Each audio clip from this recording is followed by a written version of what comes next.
Começou. Começou? Mais um Nu Aleatório. Meu nome é Marco. Meu nome é Paulo. E hoje a gente vai falar sobre aqueles homenzinhos verdes. Ou cinzas, ou marrons, ou com pelos. Eita, você sabe o que é legal? Que é a musiquinha X-Files. X-Files.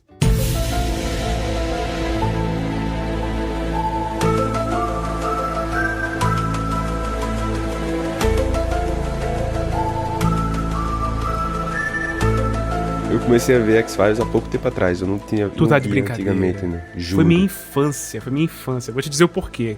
Diz. A amiga da mamãe era muito fã e ela tinha, tipo assim, um DVD das 6 primeiras temporadas de X-Files.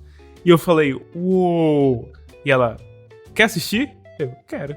E aí, tipo assim, algum ano novo aleatório, a mamãe ficou bebendo com as amigas dela, tipo assim, festejando. E eu passei o ano novo inteiro acabando a primeira temporada e eu tava fascinado. E aí, eu pedi emprestar os DVDs e ela emprestou. E eu fiquei... Isso foi a virada de 2002 para 2003. E 2003 foi um ano muito confuso. 2021 pra 2022. Eu lembro de ver algumas paradas assim na TV, mas eu acho que eu nunca tinha, sei lá, assistido real, tá ligado? Uhum. E há pouco tempo atrás a gente começou a ver, assim, pô, é legal, velho. E é tipo, é TV anos 93, né? Então, assim, tem o Agent Mulder com seu olhar 43, sempre 7. Tem. Eu vou trazer aqui... Eu não lembro agora de cabeça qual era a cena específica, qual era o episódio específico. Mas existe um problema na internet, que é o mesmo problema que aconteceu com o rap do Columbófilo, tá? Vou conectar esses dois assuntos. Que é, existe uma música que toca numa cena de X-Files e ninguém conseguiu achar essa música fora dessa cena. É uma música muito boa e ninguém conseguiu encontrar, tipo assim, no Spotify, gravação e tal, tipo, ninguém conseguiu encontrar.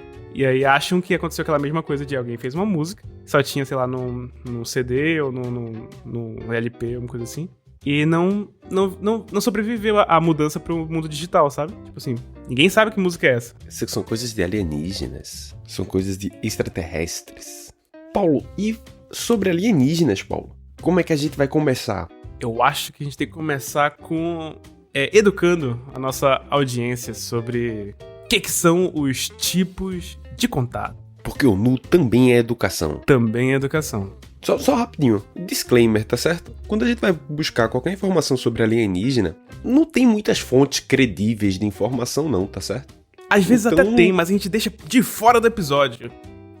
Exatamente. Então, assim, se tiver alguma fonte realmente credível sobre isso, provavelmente a gente ignorou, tá certo? Olha, se você quer ver sobre o sinal WoW, vai no canal do Pedro Loos. Ele tem um vídeo de 27 minutos falando sobre isso, super credível.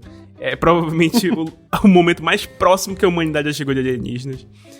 Daqui é ET de Varginha pra cima ou pra baixo, depende do seu referencial.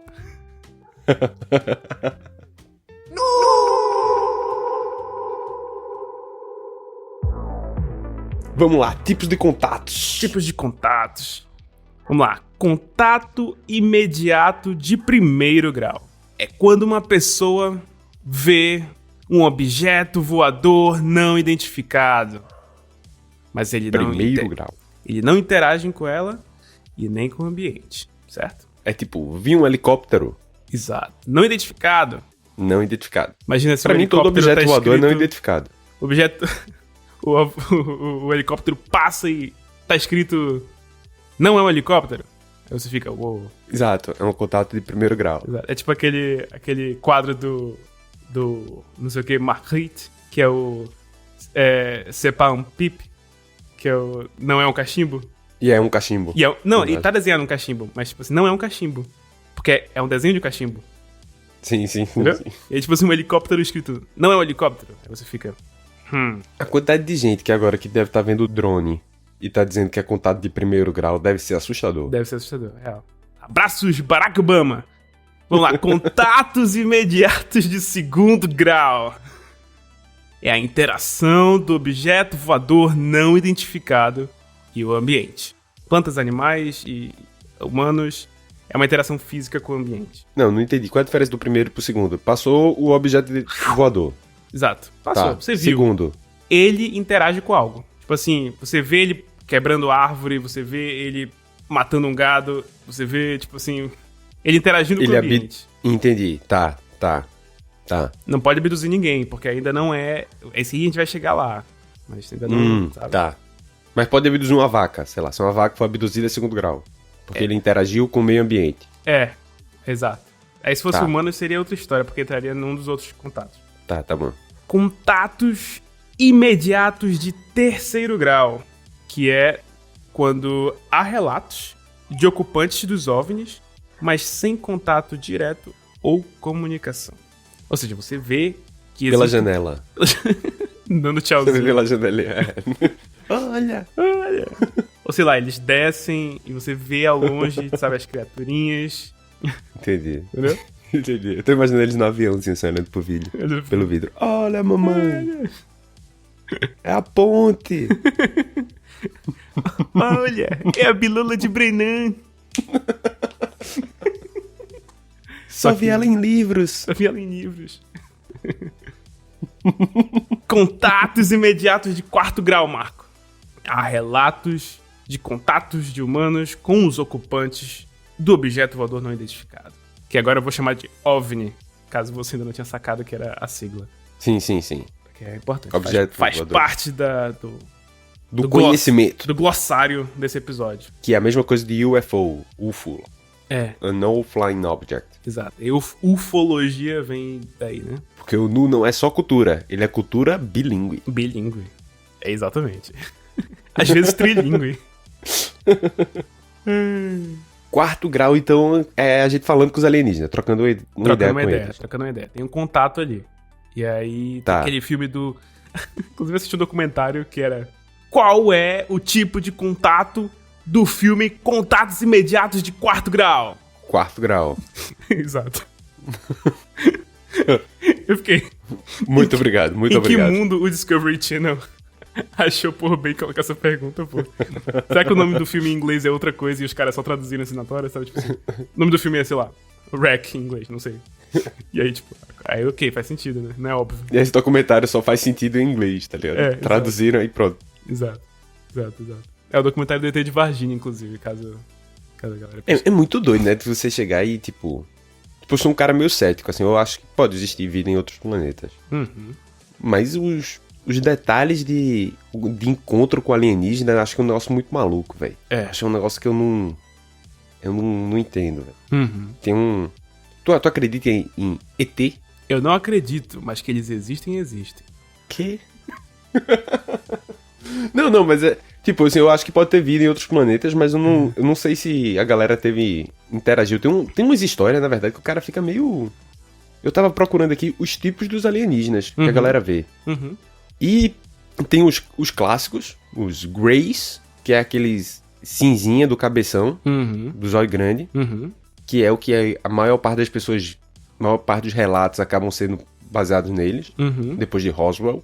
Existem os reptilianos, que aí tá diretamente ligado a teorias das conspirações. Exato. Teoria da... Toda vez eu falo errado. Tudo bem. Minha dicção foi beleléu. Você pode virar uma camisa no futuro.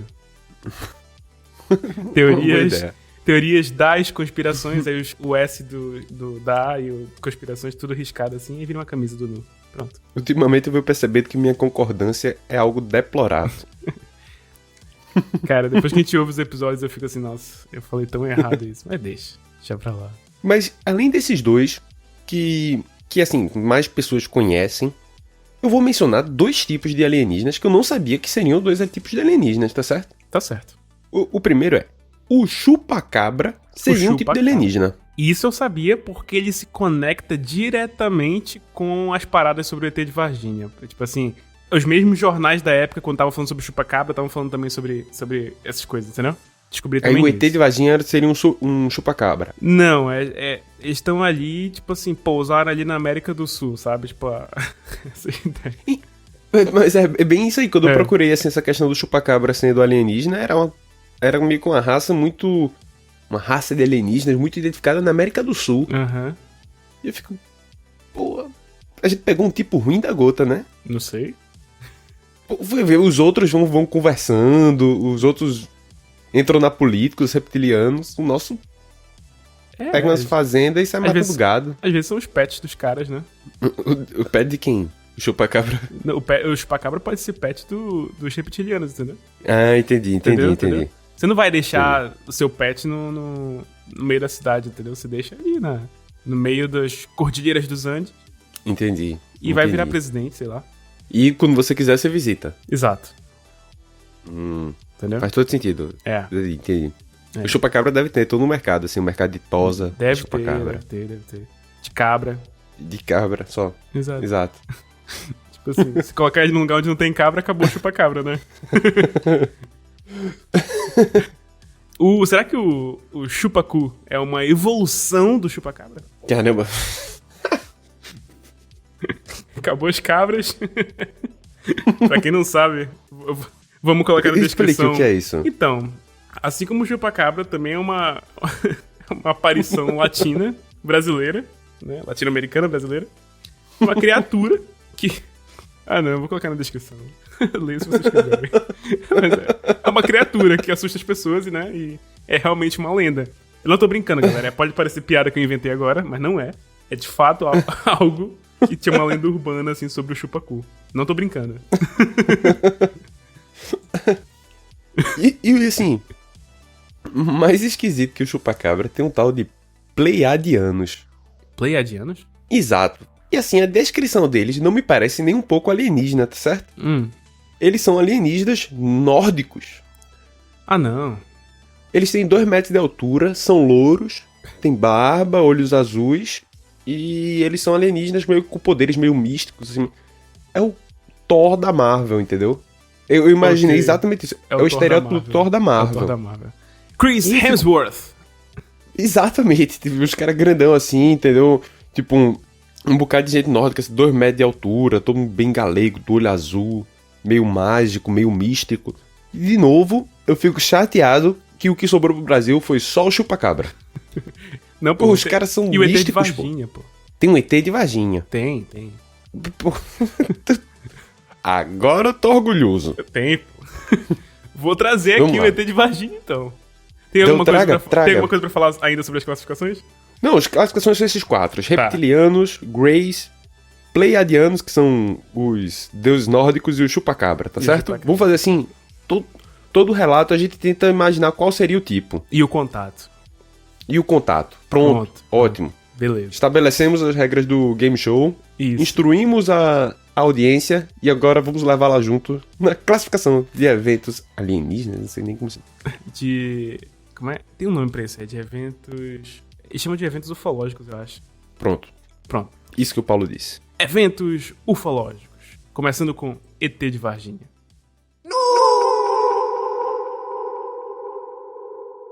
Vamos lá. ET de Varginha é o caso, de longe, mais famoso de todos sobre contatos alienígenas. E algumas pessoas desse meio super importante acham que talvez seja o contato mais importante que a humanidade já teve. O ET de Varginha é o contato mais importante com alienígenas que o mundo já teve. Mundo worldwide, exato. No mundo inteiro, o ET de Varginha, para muitas pessoas, foi o contato mais relevante. E eu vou... Continue. Vou trazer aqui, ó. Varginha. Onde fica Varginha? Minas Gerais. Onde a gente... Um abraço pro pessoal de Varginha. Um abraço pro pessoal de Varginha. E pro ET também. E pro ET também. Se tiver algum vivo. Cara, é muito doido, porque... Primeiro, as pessoas realmente levam a sério essa parada. A cidade vive, hoje em dia, também, né, de turismo ufológico. O pessoal chama Varginha de Roswell brasileiro. E esse evento aconteceu dia 20 de janeiro de 1996. Eu vou colocar aqui embaixo as fontes, né? Teve um vídeo do Eduardo Bueno que eu gostei muito. Tudo que eu posso pegar do Eduardo Bueno eu pego, né? Eu adoro os vídeos dele. Tem um vídeo do Eduardo Bueno, muito bom. E tem o documentário que ele próprio cita, né? Do Discovery Channel, que é aquele que eu mencionei mais cedo. E os fatos são: os caras, o exército brasileiro, na escola de sargentos... A ESA, eu esqueci o significado da ESA. Acho que é a ESA. Pois é, a escola de sargento da aeronáutica. Escola de sargento da aeronáutica, obrigado. Eles isolaram, com 2 caminhões, um hospital e passaram algo de um hospital pro outro. E isso foi muito suspeito, segundo as pessoas. E aí, qual é o lance? 20 de janeiro de 1996 era um sábado.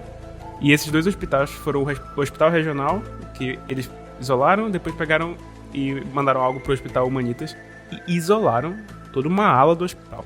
Beleza? A versão oficial do exército é que existia um casal de anões e a anã estava grávida. Ia dar à luz. E aparentemente esse alvoroço foi porque o filho, teoricamente, tinha deformidades e chocou parte do hospital. Eles transferiram por talvez motivos médicos e também isolaram a criança porque era algo muito feio. Essa é a desculpa oficial do exército brasileiro, tá certo? E aí começa a ficar inclusive, esquisito. Acho muito ofensivo. Demais. O pior deles foi péssimo. O pior do exército... O pior de milico é foda. Vou logo falar isso aqui. Marco já estudou no colégio militar. PR de milico é terrível. Desde a ditadura, vocês não sabem fazer PR de nada. A ditadura foi o pior exemplo possível. Vamos lá. Não, disclaimer aqui. A propaganda pra você se alistar é muito bolada. É verdade. Jovem, ao completar 18 anos, aliste-se no Exército, Marinha ou Aeronáutica.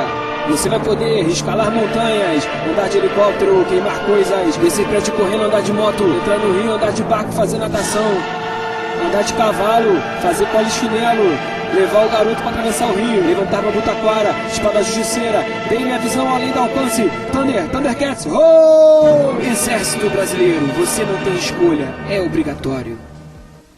O comercial parece que tu vai estar no meio do Oceano Pacífico pulando de helicóptero pra um porta-aviões, assim, com 6 meses de recruta. Exato. Eu gastei todas as minhas fichas assistindo o filme Rambo, depois que eu vi que a mensagem do Rambo era que ele era torturado psicologicamente, eu desanimei com a ideia de servir o exército. Entendi. Então, o PR do exército brasileiro é terrível, né? Então, de novo... Os caras deram essa desculpa, essa é a versão oficial mesmo, né, tipo... E aí que começa a ficar esquisito, porque tudo começa a ser meio estranho, até as versões oficiais das coisas. Eu não sei o que aconteceu ali, às vezes o que aconteceu em Varginha pode ser uma parada meio Stranger Things, sabe? Tipo assim, tinha um laboratório legal de alguma coisa, eles estavam testando coisas e, sabe, deu merda e eles acobertaram, pode ser algo assim. Mas, dependente de ser ou não, né, não colocando minha própria teoria numa teoria que já é complicada... As versões oficiais das coisas é que deixa tudo mais estranho, entendeu? Sim. Eu gosto desses mistérios que, tipo, não tem uma razão lógica, né? Aí na linha do tempo do documentário, os bombeiros, que pelo que eu entendi não são os bombeiros, na verdade é a polícia militar, os caras só... Os americanos só não entenderam, só não traduziram bombeiros pra polícia militar. Mas a polícia militar foi chamada pra uma denúncia anônima que uma estranha criatura foi avistada, tipo assim, na mata, sabe? Aí eles chegam lá, e o contingente do exército também chega, tipo assim, alguns militares também chegam. Os dois concordam em trabalhar juntos pra ver o que aconteceu ali, e nessa época eles estavam esperando, sei lá, um lobo do mato, alguma coisa assim, tipo, um bicho, né? Normal. Um bicho, sim. E eles acharam e capturaram uma criatura. E a base desse relato é um oficial do exército que não quis se identificar. Certo? Tá bom. Tá bom. Continue. Não vou me abster de comentários nesse exato momento. Aí qual é o lance? Ainda na versão oficial do exército, é que eles falaram lá que no dia 20 de janeiro de 1996, eles saíram 2 caminhões da ESA pra fazer uma revisão, porque a loja de peças que eles usavam tava em promoção. E eles levaram 2 caminhões ao mesmo tempo lá na loja. Sério?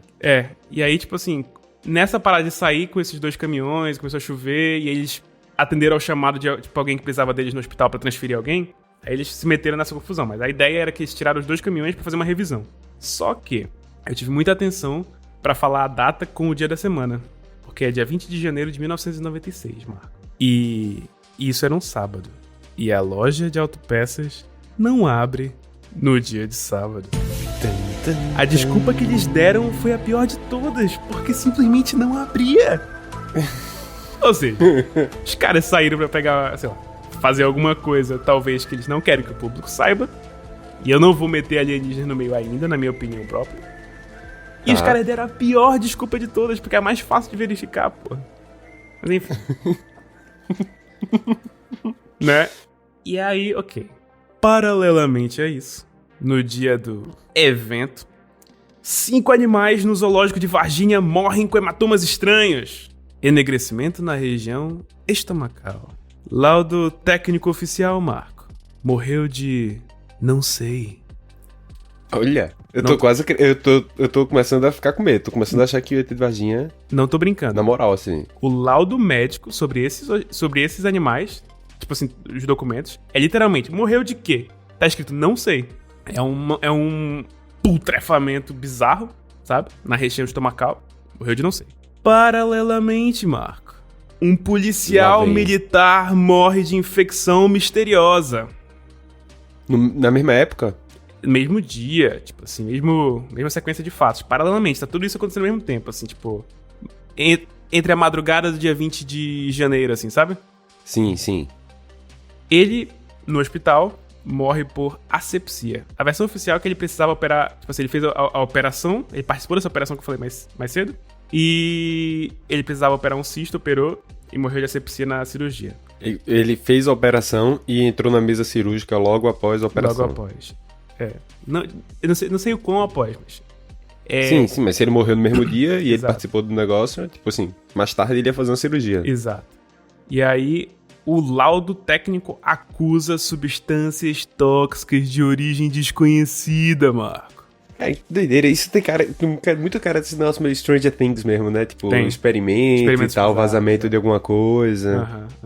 Paralelamente, Marco. Ainda tem mais coisa na história? É claro que tem, Marco. Ixi, tem... Eu estudei. Pelo menos tu estudou. Se tu me dissesse, isso eu já sabia decorado há muito tempo. Isso é pior. Já pensou? Saber minha cara. É mais assustador. Não, a partir desse episódio vai ser. Quando alguém falar assim, o ET de Varginha, eu vou falar assim, tu sabia que... E é assim que eu alimento essa persona. Paralelamente, Marco. Eu não sei que horas foi isso, acho que foi tipo de madrugada. Acho que, parando pra pensar na sequência de fatos, esse foi o que aconteceu primeiro. Que é um satélite espião americano, Marco. Avisa que existe um OVNI em rota de queda em direção ao Brasil. E a previsão de queda era justamente em Minas Gerais, Marco. Próximo de Três Corações. Eles avisam, inclusive, a base de Três Corações. Tô começando a acreditar no ET de Varginha. Exato. E aí... Mas aí, nessa parte do comentário ele fala assim, os estudiosos dizem que... Quem foi que falou essa parte, porra? Quem são os estudiosos, né? Que estudiosos? Quem são os estudiosos? E aí, vamos lá. Agora vamos nos encontros. Porque isso foi só trouxe aqui os fatos, mano. O satélite espião não é tão fato assim não, mas os outros são. Todos os outros têm documentos e versões oficiais sobre isso. Porra do satélite. Primeiro que se tu sabe satélite o que espião, o satélite... porra. O que tu tá fazendo no espaço aéreo brasileiro, porra? Vai se fuder. E, tipo, vou ser bem sincero. Se tu sabe o que o satélite espião tava dizendo, ele não tava espionando bem. Não, mas é porque eles avisam, né? Tipo assim, o governo americano detectou e entrou em contato com o governo brasileiro. E, tipo, o governo brasileiro ia falar assim, porra. Abriu meu e-mail, filha da puta? Sabe? Eu não sei. Enfim. Obrigado por avisar, mas tu sabe disso como? Né? E aí... E, teoricamente, foi isso que ocasionou aquela operação que eles se encontraram lá com a polícia militar. O exército encontrou a polícia militar por conta dessa operação, desse aviso, né? Uma denúncia anônima. Vamos lá. Primeiro encontro, Marco. Casal de fazendeiros, tem um relato deles no documentário. Eles viram um OVNI que, segundo eles, tinha o formato de um charuto. E ele tava com dificuldades pra voar e tava voando na propriedade deles, tipo assim, a mais ou menos 1,5 metro do chão, certo? Certo. 1,5 metro do chão, ele não tá nem voando tão alto. Ele tá não, ele tá tipo, com dificuldades, sabe? Entendi. Eles vêm... Teoricamente, acho que eles vêm caindo atrás das montanhas, uma coisa assim. E aí, vamos lá. Esse aí é o contato imediato de primeiro grau, né? E se ele tá caindo, se pá é segundo? Não? Porque tá interagindo com o ambiente, né? Eu não lembro se eles falam que eles vêm, tipo assim, cair na mata. Eles veem que, tipo, tá voando baixo E, Tá. sabe? Não sei se eles veem literalmente, né? Esse primeiro e segundo grau é uma nuance muito... É. Eu ali tenho que perguntar pertinho. deles. Então, vocês viram, sei lá, bater nas árvores? Aí, ok, segundo grau. Entendi. E aí tem o caso mais famoso, Marco, que eu chamo de Os Milagres de Fátima brasileiro, Marco. Mas, calma, tu mudou de assunto ou ainda Não, é de não. Varginha? É, tem de Varginha ainda. É o segundo encontro, Marco. Tu acha que tem só isso, né? Mas tem o segundo encontro, Marco. Que segundo? O segundo encontro das 3 irmãs, Kátia, Liliane e Valquíria. Que Cara, meteram estavam... uma Vocês não conhecem os Milagres de Fátima. A galera de Portugal conhece.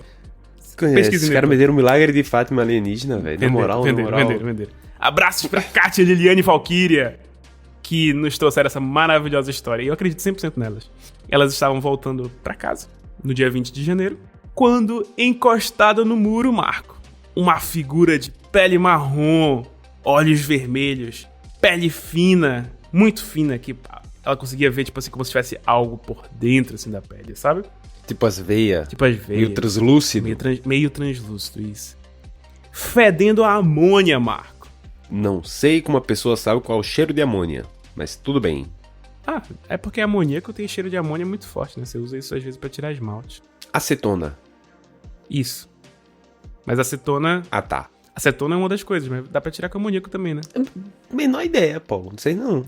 Mano... Eu realmente não sei. Eu sei o cheiro de acetona, não de amônia. Não tenho a É menor porque ideia. é muito desconfortável, mas tipo assim...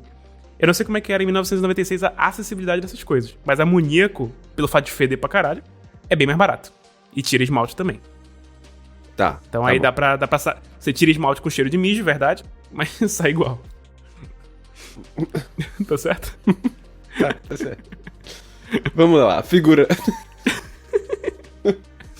Marco, versão oficial dos militares, Marco. Versão oficial é que esse era o Mudinho. Marco. Quem é Mudinho, Marco? Mudinho também é um anão. E eu anotei aqui, puta Que merda. fissura, pô! Todo mundo que é Que fissura. pacifista. Anotei aqui pra mim. Mas ele não é Que anão. fissura, velho. Ele não é anão, eu vi fotos do Mudinho. Ele não é anão. Ele é realmente uma pessoa que tinha necessidades especiais, ele parecia tipo, ter algum tipo de transtorno e tal. E aí, quando questionadas, as meninas... Não, mas o Mudinho é da nossa cidade, a gente sabe quem é o Mudinho. Não era o Mudinho. A gente sabe quem é ele, a gente tá acostumado a lidar com ele. Coitado. Coitado, né? É terrível. E aí, Marco?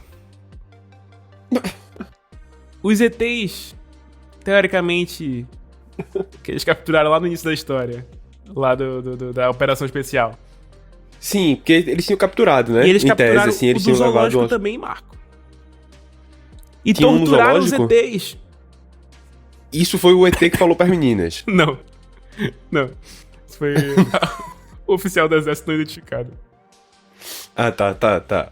Enfim, os ETs... Todos eles... Acho que eles não torturaram, não. Eu falei brincando porque, tipo assim... O Eduardo Bueno brinca com isso, né? Dos milicos na época militar torturando qualquer coisa. Quem te mandou? Pá! Enfim. Pô, mas os caras têm uma fissura com portador de nanismo, assim, que... Tem. Meu amigo... Tem. Por quê, velho? Por quê? Não. Era um anão. Era um anão. Isso não é justificativa, tá ligado? porra. Isso não é justificativa nenhuma. Bizarro, né? Ah... Mas, Marco, aqui tem a melhor parte. Assim, sobre a história, assim, sabe? Que... já tô encaminhando aqui pro fim da história do ET de Varginha. Mas a realidade é que os ETs vieram a óbito, por qualquer motivo que seja. Tanto na captura, eles falaram que não teve resistência da parte do ET. Assim, o oficial falou que não teve... O oficial não identificado. Sim. Falou que não teve resistência, como se ele estivesse tipo, fraco e, tipo, passando mal, sabe? Sei. E eles vieram a óbito, eventualmente. E eles foram mandados pra Unicamp, Marco. Onde a autópsia foi feita por nada mais, nada menos do que Badam Palhares. Não conheço. Não sabe, né, quem é Badam Palhares? Não tenho prazer. Marco. Não tenho prazer. Badam Não tive. Palhares... É tudo errado. Badam Palhares foi o cara que... foi o médico legista que fez a autópsia do PC Faria. O tesoureiro do Fernando Collor, porra. Mano, Badam Palhares... Vou te dizer, Badam Palhares, eu vou ler aqui um trecho do Wikipedia sobre Badam Palhares. No caso do PC Farias, como é que foi a morte do PC Farias, né? Explicando aí pra galera que não lembra dessa história, essa parte da história brasileira. Teve um presidente, né, que teve aí questões, né, ligadas à corrupção, impeachmentado e tal. E o PC Farias era o tesoureiro dele, né? Teoricamente o cara sabia de tudo. E, do nada, o cara morreu. Crime passional, né? Ele tinha uma namorada, uma amante, alguma coisa assim, chamada Suzana blá blá blá. E ela matou o PC Farias e se matou depois. Só que o Badam Palhares foi o médico legista deles, né? Se tu olhar a quantidade de bibliografia falando que simplesmente é impossível essa mulher ter matado o PC Farias, é gigante. É gigante. Tipo assim, o laudo dele foi contestado por todas as universidades federais que tu imaginar. Universidade Federal da Paraíba, USP, Escola Superior da Magistratura do Rio de Janeiro, Secretaria de Segurança Pública de Alagoas, Universidade Federal de Alagoas. Mano, não tinha marca de sangue na arma, não tinha a altura necessária. Enfim, o cara fez esse laudo. E aí, continuando aqui, ó. Mais lá pra frente, depois desse caso... Ele fez o laudo... Ele fez o laudo. Certo. Ele fez o laudo sobre isso. E anos depois, ele também fez... Depois, ele foi chamado pela Polícia Federal de Goiânia pra fazer o laudo sobre o voo da VASP 375. Que, teoricamente, foi um voo que foi sequestrado. E aí o sequestrador morreu, tipo assim, pá, instantaneamente de anemia falciforme. E aí, adivinha, Marco? Pessoas questionaram o laudo dele. Porque... Ele parece ser uma pessoa controversa. Exato. Aparentemente... Questionada. Ele foi... Esse cara que era o sequestrador foi morto pela própria polícia com uma injeção letal. Foi identificado isso nos questionamentos que teve. Ou seja... Chamaram o Badam Palhares, que é o médico legista mais questionável pra se chamar quando você quer ter uma certeza sobre alguma coisa. E eu peço sinceramente que o Badam não processe a gente, porque ele é um senhorzinho de 80 anos e ainda está vivo. Desculpa, Badam! Mas... Isso é questionável, cara. Paulo, se tu me pegar um processo, eu vou ficar muito puto. Do nada, assim, de graça. Tudo aqui é uma mera... Sketch do Porta dos Fundos. Enganamos vocês. Comédia.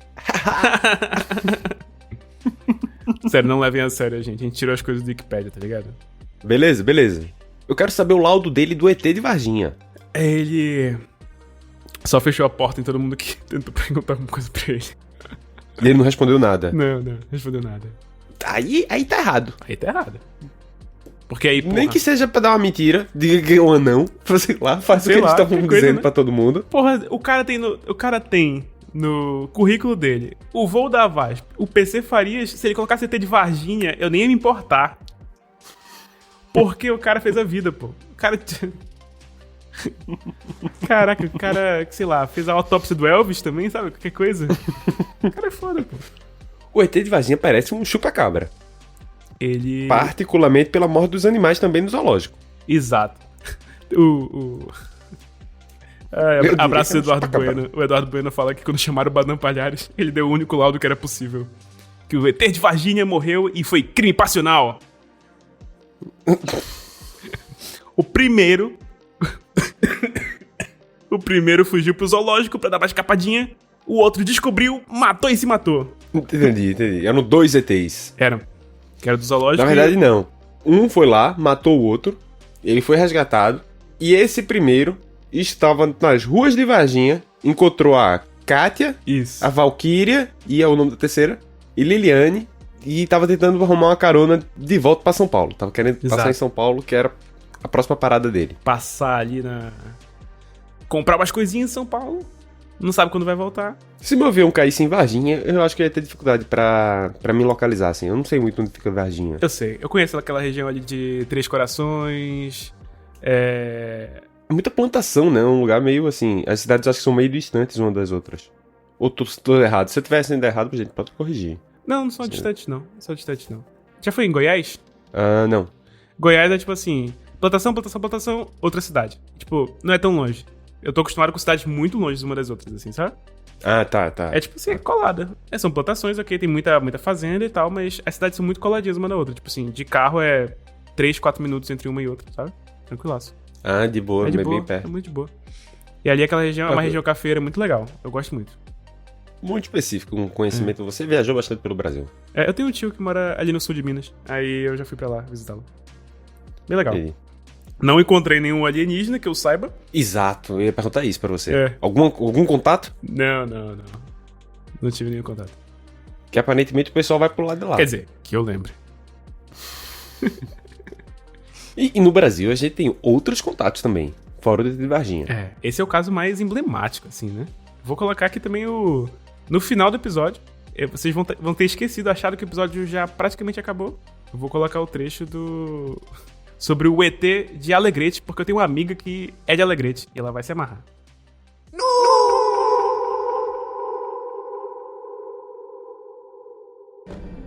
Também tivemos E aí eu tenho tem menos versões oficiais, mas televisionado. Tivemos um contato com alienígenas televisionado no Brasil.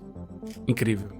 Estamos falando do grande mensageiro intergaláctico que veio nos passar uma mensagem de amor, o ET Bilu. Eu ia chutar Jesus Cristo, mas...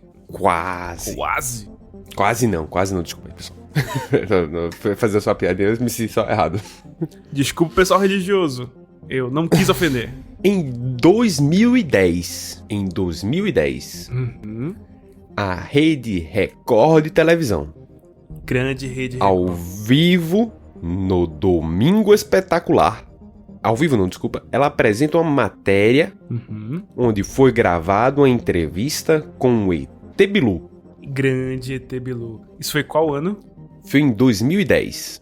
Deixo nas referências a entrevista do ET Bilu, que é uma coisa de outro mundo. E eu tenho que fazer um negócio aqui. 2010, pra quem não sabe, é o ano 31 DCB. Já tá com esse Excel, pô. Larga esse Excel. 31 depois de Carlinhos Bala.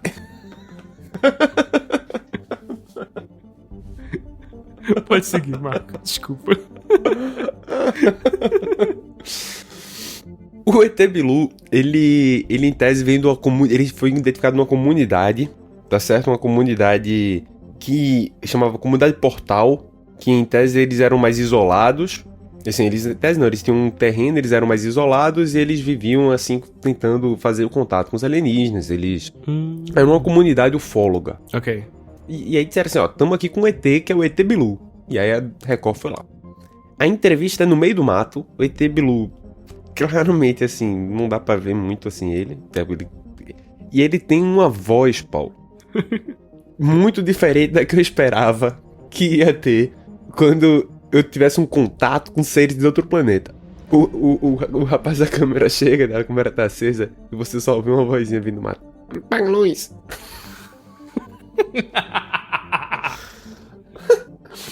É tipo uma voz meio Alvin e os Esquilos, sabe? Ele fica, eu só tenho uma mensagem. É muito engraçado. Aí eu vou botar o corte só no final, que ele tem uma mensagem para a comunidade brasileira, uma entrevista do ET Bilu para Record, dizendo: exclusivo.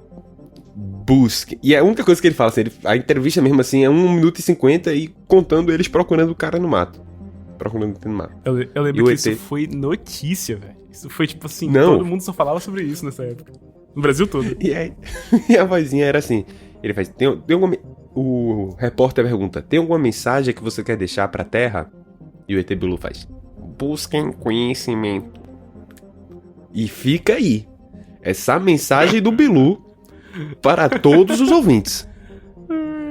Apesar, pessoas vão dizer que é mentira, pessoas vão dizer que é uma farsa, que é uma fraude, mas o ensinamento do ET Bilu é um baita ensinamento. Busquem conhecimento, como já dizia o ET Bilu. Por muitos anos, o Karim, nosso grande amigo, ele mandava do nada, aleatoriamente assim, só peço que busquem conhecimento.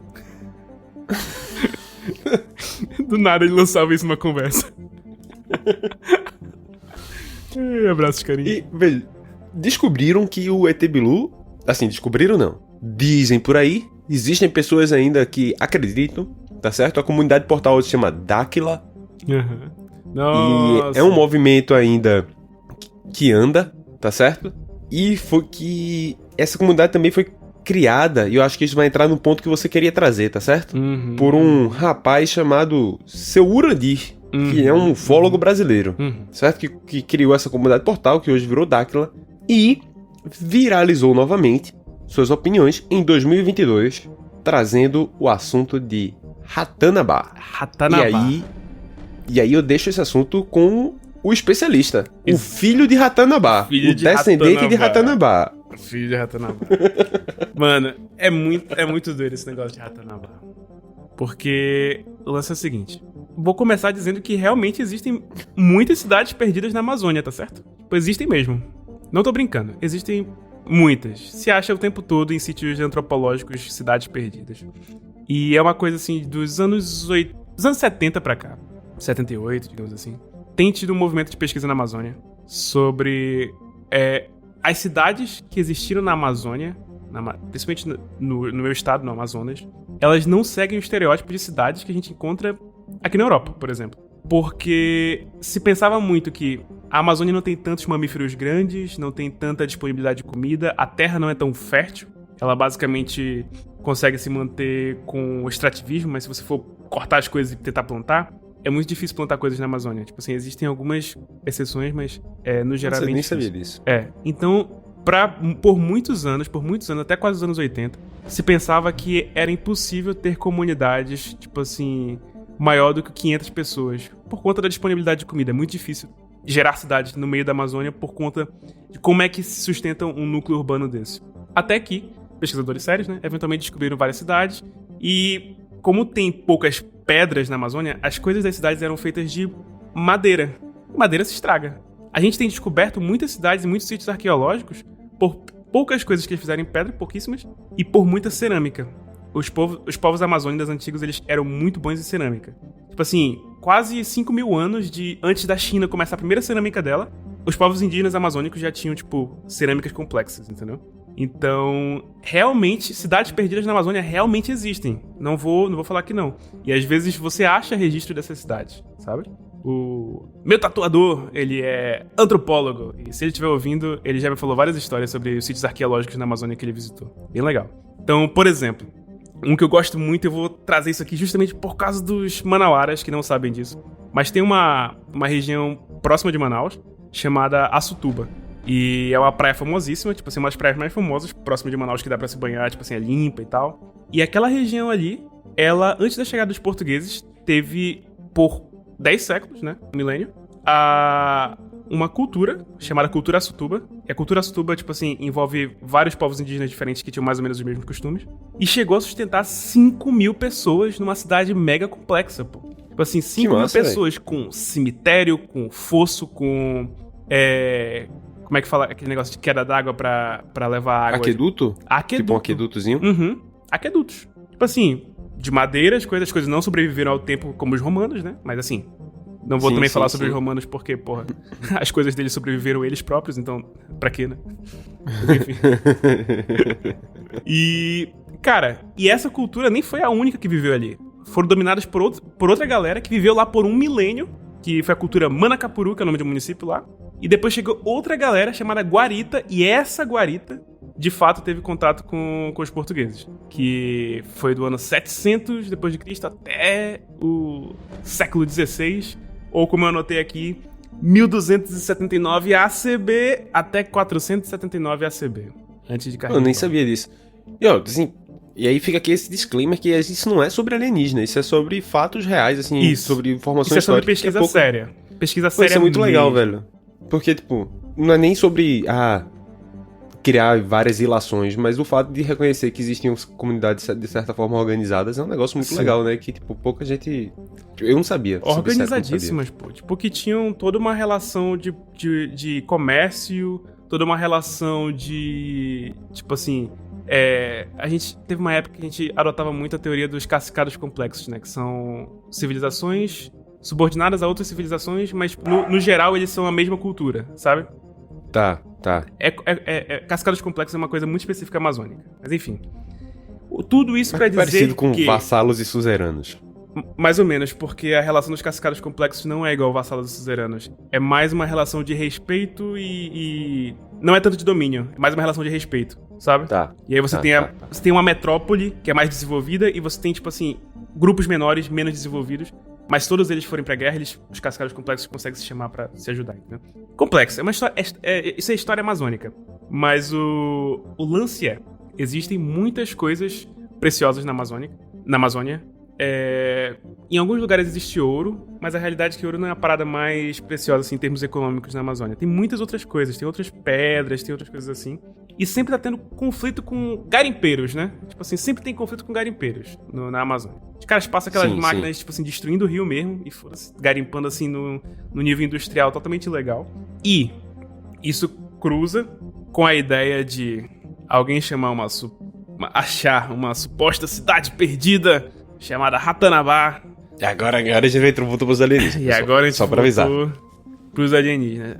A cidade perdida de Ratanabá. Que surgiu, Marco. Adorei o nome. 450 milhões de anos atrás. Essa conta não bate? Não existia um vertebrado na Terra.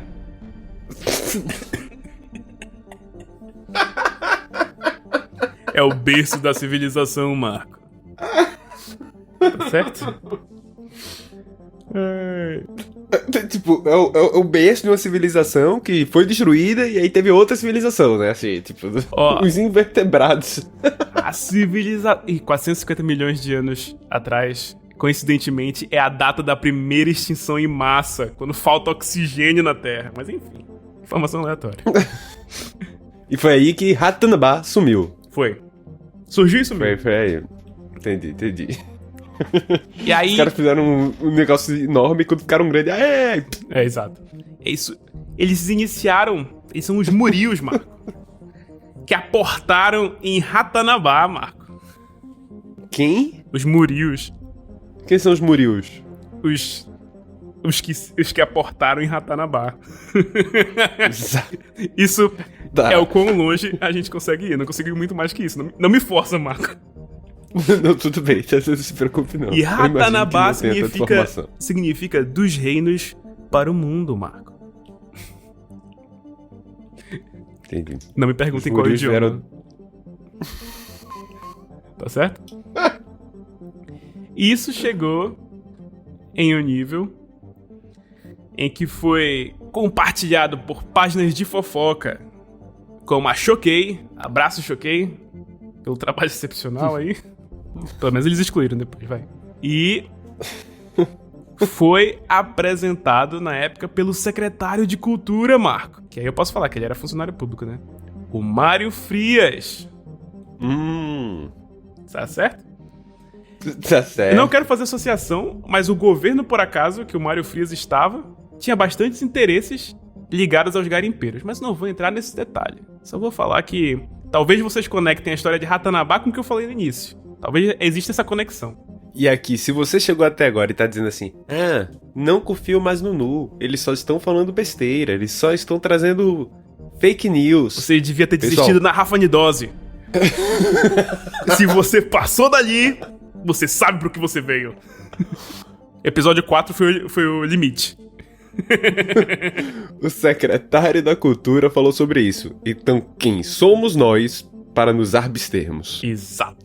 Lembrando que Ratanabá entrou na mídia por causa de Urandir, o mesmo rapaz do ET Bilu. Exato. Ratanabá foi levado a história pro Mário Frias e quem levou pra ele foi o Urandir, o mesmo cara que apresentou o ET Bilu pro mundo. E coincidentemente, Marco, a história de Ratanabá voltou com força total logo depois de Bruno Pereira e Dom Phillips terem sido mortos numa região de conflitos com garimpeiros. O Bruno Pereira é um indigenista e o Dom Phillips era um jornalista britânico e apesar de nós sabermos quem foi que executou o crime, essa pessoa foi presa, até hoje, Marco, nós não sabemos quem foi o mandante. Tá certo? Sim. Isso foi em 2022. E aí fica aí também, vou usar o Nu como plataforma de reflexão, porque esse tipo de coisa ainda não tem resposta, Marco. E toda vez que essas questões sobre Ratanabá sobem, normalmente tá ligado a algum conflito com garimpeiros que eles querem resolver e colocar uma bomba de fumaça. Vou logo lançar essa aí. E aí... E só para trazer um ponto aqui, tá certo? que também foi ator. O ex-secretário de Cultura, Mário Frias, no ano de 2010, o mesmo ano em que o ET Bilu deu uma entrevista no Domingo Espetacular na Record, não estava na Record, ele trabalhava na Rede TV. Só em caso se alguém tivesse ficado aqui pensando, criando teorias da conspiração, direta. Mário Frias não estava envolvido com o ET Bilu. Que se saiba, entre ET Bilu e Mário Frias. Exato. E aqui eu só queria deixar claro para que ninguém ficasse pensando mal, desnecessariamente, e achando que a gente tá levantando acusações infundadas. Viemos trazer fatos. Tem um vídeo muito bom do Richard Rasmussen falando sobre Ratanabá. Sabe quem é o Richard Rasmussen? Eu reconheço o nome. Aquele biólogo também da Record. Ele é genial, aquele cara lá que fazia vários programas de bicho, sabe? Ah, sei qual é, sei. Teve um podcast que ele foi chamado e ele... Tipo assim, primeiro eu achei que ele tava falando sério, mas ele tava zoando muito, cara. Perguntaram pra ele sobre Ratanabá e ele falou assim, eu estive em Ratanabá. Aí o cara, sério. Mas eu não posso falar mais que isso. Tipo assim, não... Ah, é perto de Barcelos? Aí ele, não, um pouquinho mais distante. Não posso falar nem sobre Ratanabá, nem sobre Ratatouille. Vídeo 1 minuto e meio, assim, acaba, sabe? Zoando o cara fudido. Muito bom. E aí eu termino minha história sobre Ratanabá falando que minha cidade nunca decepciona.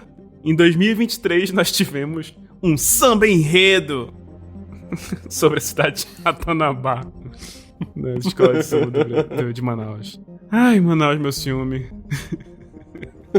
Eu vou deixar o link aqui na descrição, mas eu não vou falar sobre a escola de samba, vocês não merecem. Qual a sua mensagem para a Terra, Bilu? Apenas que você conhecimento.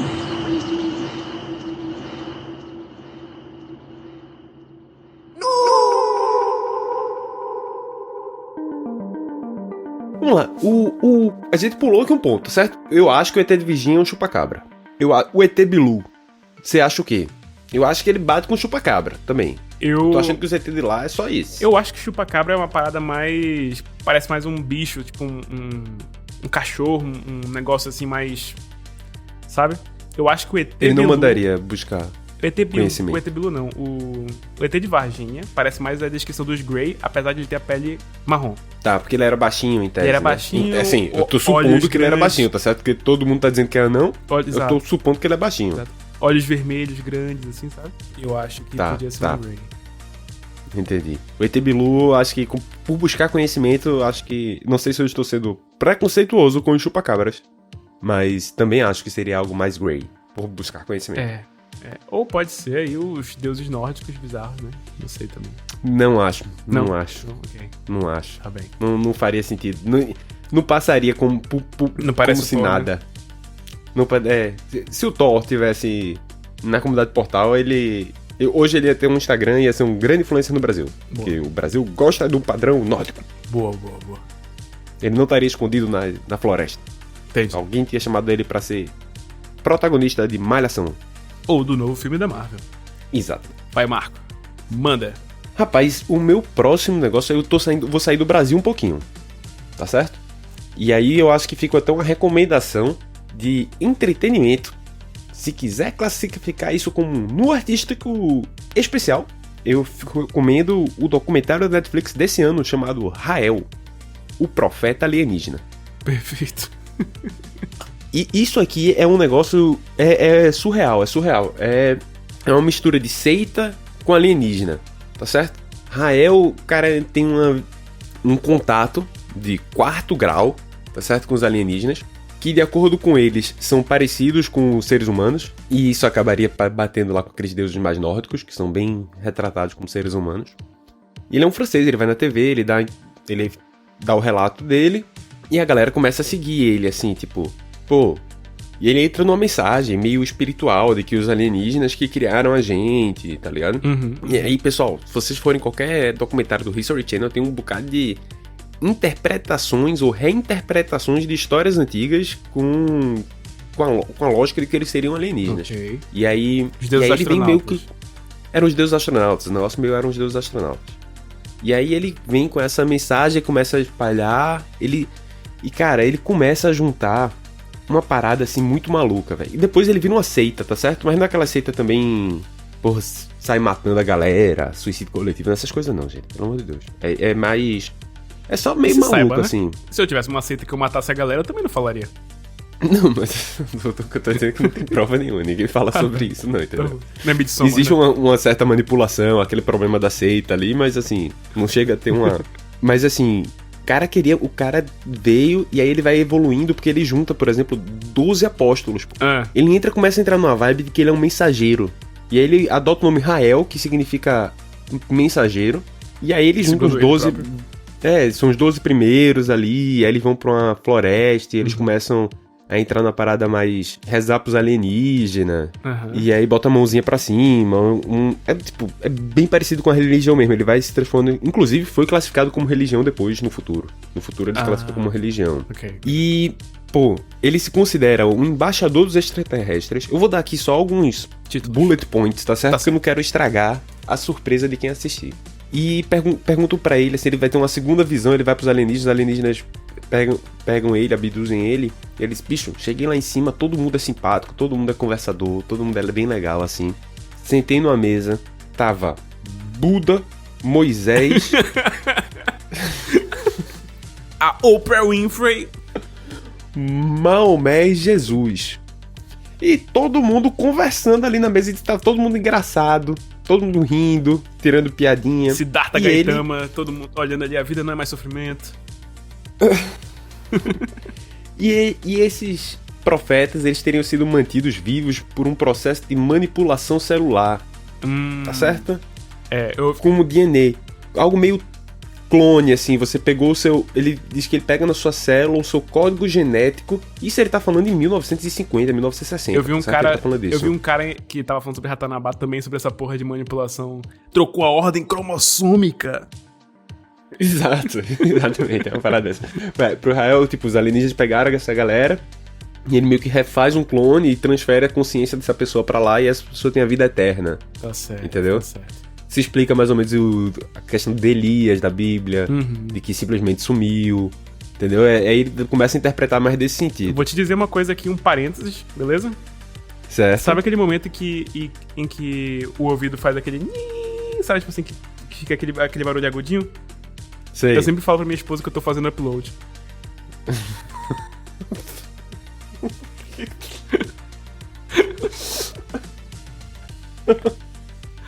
Era isso. A cabeça de Paulo, o negócio vai ser estudado. E aí o cara chega assim, ô bicho, você tá dizendo que você viu Jesus? E tem uma entrevista dele falando, ele fala, sim, é meu irmão. Cara, como? Eu fui lá e descobri que eu sou irmão de Jesus, pô. Tá certo. Eu sou o último profeta a chegar e passar a mensagem. Tá certo? E ele vinha com as paradas de que... E assim, na década de 50 e 60, ele começa a falar assim, ó, o homem vai conseguir criar uma cópia do próprio homem com base no próprio código celular da pessoa. Tá certo? E aí vai, assim... E aí eu acho que ele começa... de novela brasileira. Hold my beer. Bicho, e assim, é engraçado Murilo Benício. É tudo em francês, tá ligado? Então quando o cara terminava de rezar, ele fazia Merci Elohim, que era o nome do como eles chamam os deuses dele. É tudo em francês. É tudo em francês, tá ligado? E a galera meio que confiou nele, porque depois do relato do primeiro...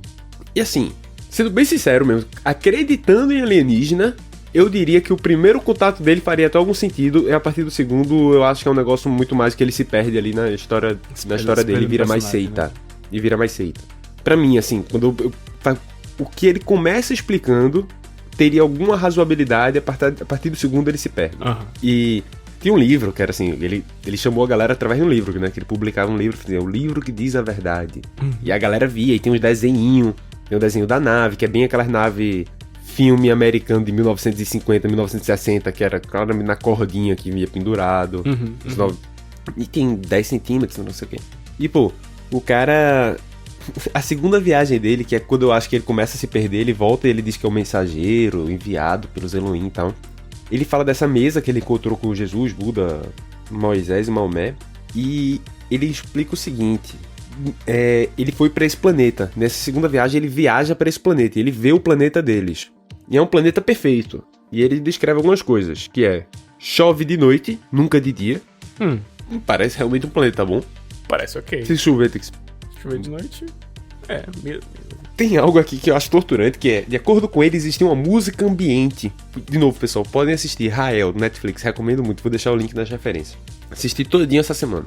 Tem uma música ambiente que fica pra sempre tocando no planeta inteiro.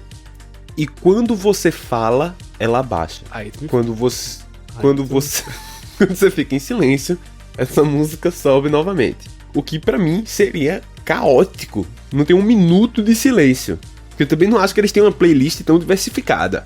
Deve ser um mesmo toquezinho. DJ de Rael. tá. Tem alguém falando. Baixa. Não, e isso acontece entre o círculo. Se outro círculo estiver em silêncio, ele escuta o normal. Imagina, a música se adapta dentro do seu ouvido. Vamos lá, eu vou pedir pro Sérgio colocar a música agora. Está aqui, silêncio. Abaixou a música. E eu falo assim, não fala agora, Marco. Espera o drop.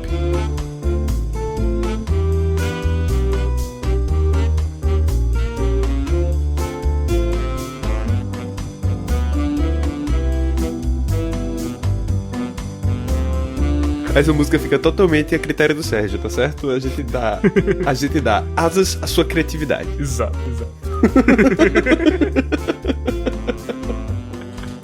Um abraço para o Sérgio. Um abraço pro Sérgio.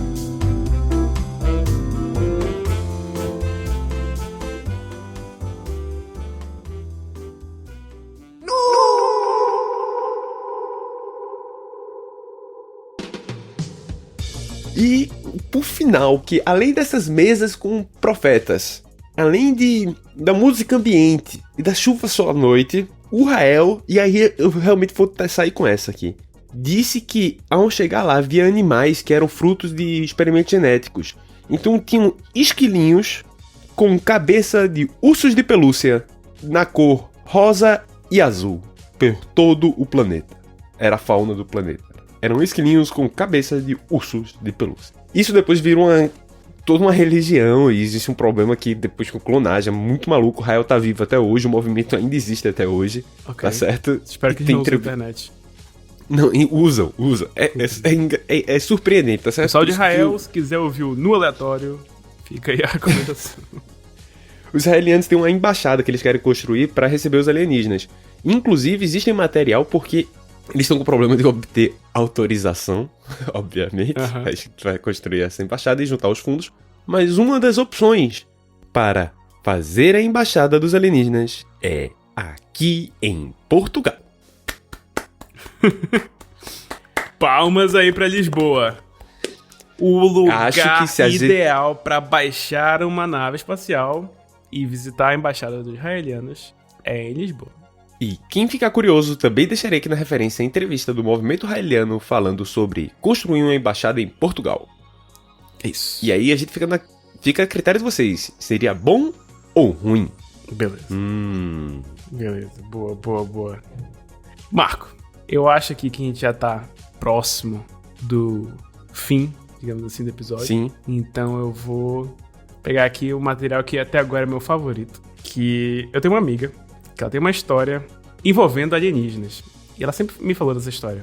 E aí eu pedi pra ela gravar um áudio pra gente, que eu vou colocar aqui. Amigo, bom, eu não sei bem quando começou esse negócio com Alien na minha vida. Mas, assim, eu lembro que quando eu tinha, tipo, uns 10 anos, 11 talvez, eu assisti o filme Sinais e eu tive um pesadelo intenso na mesma noite, assim. Foi simplesmente aterrorizante pra mim. Teve uma coisa engraçada que rolou, que foi... Eu tava assistindo o filme, tava eu, a minha mãe e o meu irmão na sala, no andar debaixo da casa, assistindo esse filme. E aí, naquela cena que o cara tá usando a faca pra olhar, sabe, por baixo da porta, tem um alien preso na cozinha. E aí, é um jump scare, assim, ele mete a mão por baixo da porta, é um susto. Nessa hora, o meu pai gritou do andar de cima: "Vocês não vão dormir, não!" Porque era tipo, sei lá, era um dia de semana e a gente tinha que ir pra escola e tal. Enfim, teve isso. Mas nessa mesma noite eu tive um pesadelo aterrorizante com os alien dos Sinais. Esse é o primeiro que eu lembro, talvez. Mas aí tipo, ficou uma coisa recorrente na minha vida. É muito frequente eu ter um pesadelo com aliens. E é sempre na minha casa, que é uma coisa que me deixa perturbada, assim. Não é, assim, uma invasão mundial, que aí, tipo, tá todo mundo junto nessa. É uma coisa pessoal contra mim. Tipo assim, eu tenho pesadelo com o OVNI pousando no quintal da minha casa. Eu tenho pesadelo com o alien batendo na janela do meu quarto, entendeu? Eu tenho esse tipo de pesadelo. O alien dentro do meu quarto, assim, enfim. E isso foi uma coisa que me aterrorizou durante muito tempo, porque eu tenho sonhos muito vívidos sempre. Então o pesadelo é intenso. E aí virou uma coisa assim que às vezes eu evitava de assistir filme de alienígena com medo de me dar pesadelo. Eu nunca vejo um filme de alien sozinha. Nenhuma chance disso acontecer. E eu prefiro também não ver à noite, porque é mais perto da hora de dormir, maiores as chances. Enfim, tudo isso melhorou um pouco, assim, todo esse medo melhorou um pouco quando eu acho que você, Paulo, me falou que tem uma correlação entre, tipo, ter sonho com alien e paralisia do sono e tal, esse tipo de distúrbio do sono, com ser epilético. Eu sou epilética. Aí eu pensei, tá bom então. Tipo, pesadelo e paralisia de sono com alien é uma coisa comum, assim, você sonhar que tem uma entidade no seu quarto te olhando. É uma coisa que acontece com muitas pessoas que têm paralisia do sono. E quando eu descobri isso e a relação disso com epilepsia, eu me acalmei um pouco. Com a ideia de que talvez eu estivesse sendo abduzida. Eu nunca acreditei nisso de verdade, tá? Quero deixar claro. Mas era uma coisa, assim, um pouco creepy de pensar, porque todo esse meu negócio com alien é uma coisa que eu acabava contando pras pessoas, assim, tipo, gente, eu tenho medo muito idiota, eu tenho medo de alien. Por quê? Porque eu tenho pesadelo e tal. Aí, assim, grupos de amigos, isso acontece muito. Uma vez eu falei isso num grupo em que tinha uma pessoa que falou que ele teve aula, uma palestra, sei lá, com um ufologista, e que falaram pra ele que a teoria é que aliens abduzem as pessoas, abduzem, tipo, gerações da mesma família, sabe? Tipo, eles abduzem uma avó, aí é tipo a filha, né? Entendeu? Essa vibe. Pra fazer testes, supostamente. E aí, geralmente, também é uma faixa etária aí, tipo, entre, sei lá, 16 e 20 e tantos anos, sei lá. Não lembro exatamente. Não tem nenhuma fonte dessa loucura. Mas, pois o cara me falou isso. E aí, eu fiquei um pouco crisada. Porque a minha mãe também tem pesadelo com alien. E os pesadelos dela são todos na casa dos pais dela. Tipo, até hoje, quando o sonho é com alien, ela tá na casa dos pais dela, que é onde ela morava na faixa etária da abdução. E os meus sonhos de alien são todos na mesma casa, tipo, numa casa específica que eu morei, nessa faixa etária também. Tipo, eu nunca sonho com alien quando eu era criança e morava em outra casa, entendeu? É sempre naquela casa. E é isso aí. Eu acho que é tudo que eu tenho a dizer sobre aliens. Rapaz! Abraços, Paula! Incrível! Ouvimos aqui um relato inédito! Inédito! Eu me arrepio. Quando ela fala assim... Porque até aí, né? Até o final da história você tá ok, né? Tem ali a relação... Durante certo momento você só acha que ela tá impressionada com o filme que ela viu eventualmente e que marcou ela ali. Mas aí, quando ela traz a parada da mãe... Pra mim, foi o momento que a história me pegou e dá até um arrepiozinho, assim. Essa parte é esquisita. Porque realmente, quando você vai ver esses documentários, de novo, quando eu fui pesquisar, tem muito de uma galera que diz assim...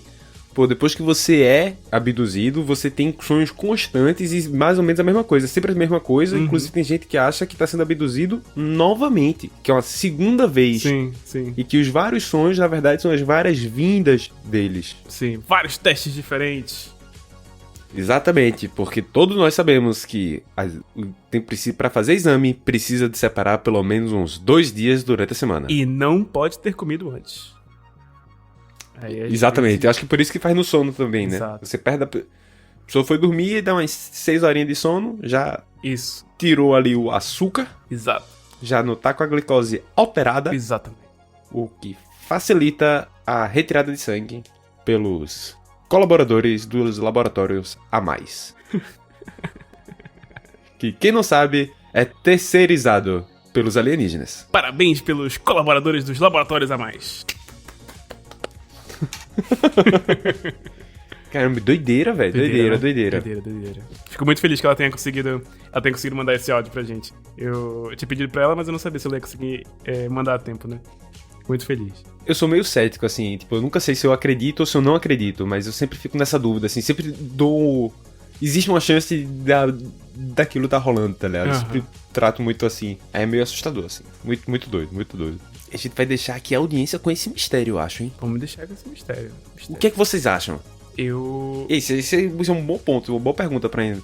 Vocês acreditam em alienígenas ou não? Exato. Vocês já tiveram algum contato com alienígenas? Se tiverem, mande pra gente no DM, no aleatório. Ou então, no nosso e-mail. Paulo, qual é o nosso e-mail? O nosso e-mail é noaleatório@uncodedprod.com. Então, se vocês têm alguma informação quanto a alienígenas, se vocês tiveram fatos, experiências, se vocês mandarem pra gente, a gente se pá, grava até um segundo episódio. Ou então a gente só compartilha. Exatamente. Super interessante, super interessante.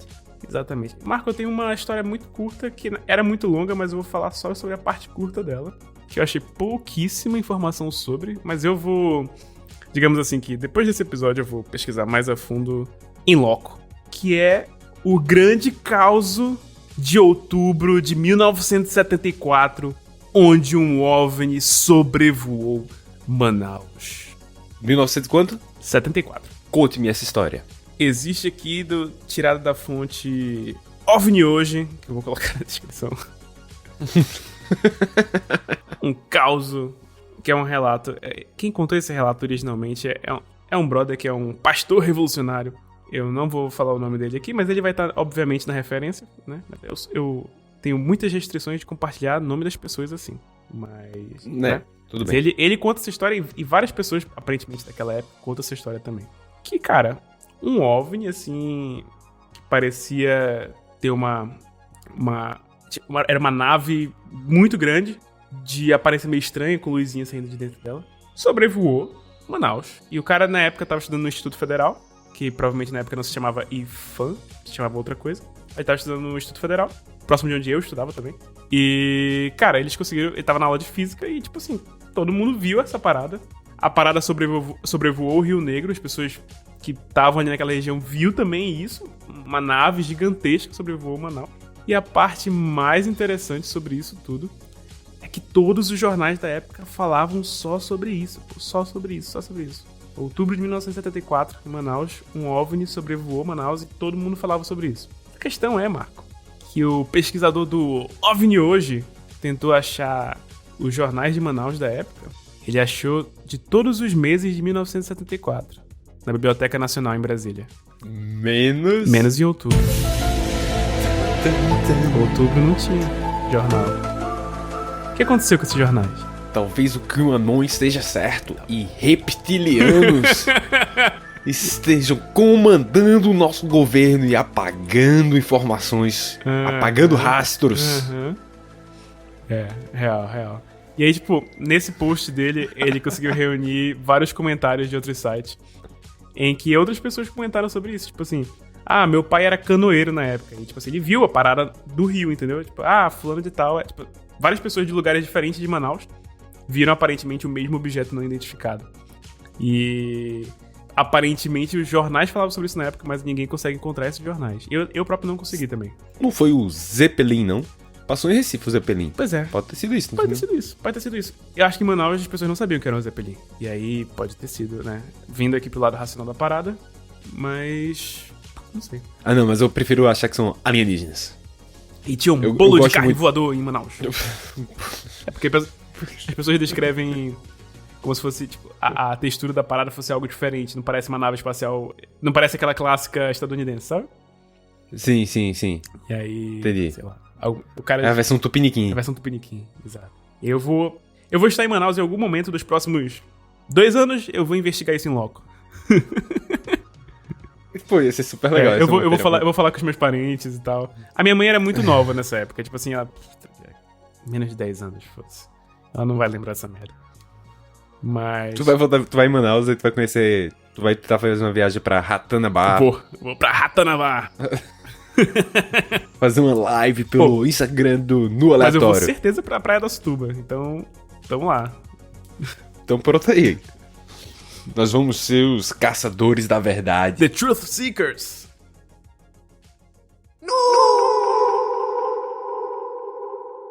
Marco, informação aleatória. Informação aleatória. No Wikipedia, uma grande fonte de informações para o nosso podcast, eles não podem usar, assim, não deveriam pelo menos, usar imagens que tenham direitos autorais, tá certo? Eles usam imagens Creative Commons para não pagar royalties para os fotógrafos. E existe um cara, Marco, chamado Gage Skidmore, que ele vai atrás das celebridades, tira foto delas e coloca as fotos sob a classificação de Creative Commons só para as pessoas usarem de graça as fotos que ele tira.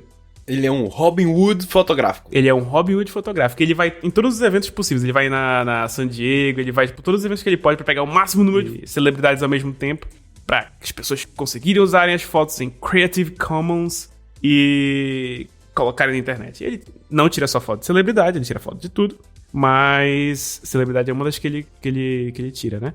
Marco, o Gage Skidmore tem atualmente 98.390 fotos no Wikipedia. Palmas pro Gage!